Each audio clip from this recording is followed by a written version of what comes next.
हीरे की खान।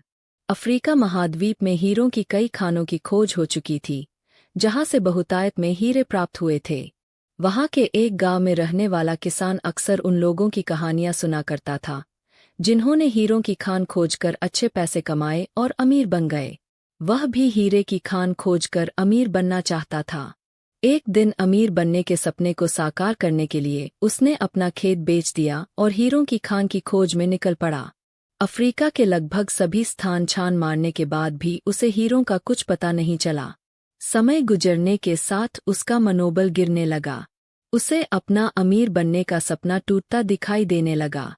वह इतना हताश हो गया कि उसके जीने की तमन्ना ही समाप्त हो गई और एक दिन उसने नदी में कूदकर अपनी जान दे दी।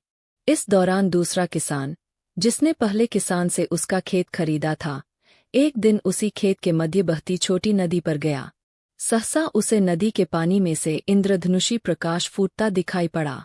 उसने ध्यान से देखा तो पाया कि नदी के किनारे एक पत्थर पर सूर्य की किरणें पड़ने से वह चमक रहा था।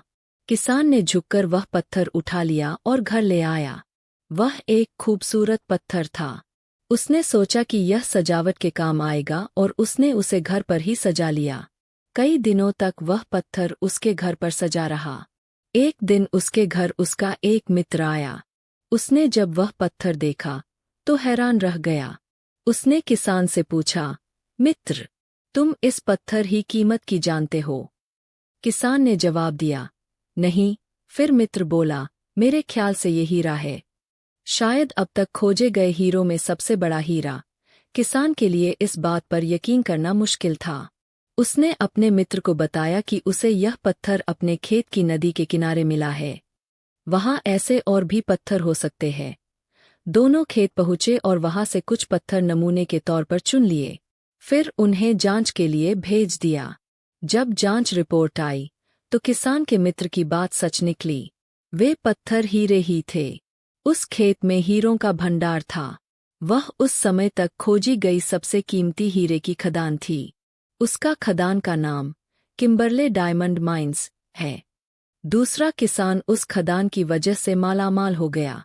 पहला किसान अफ्रीका में दर-दर भटका और अंत में जान दे दी, जबकि हीरे की खान उसके अपने खेत में उसके कदमों तले थी।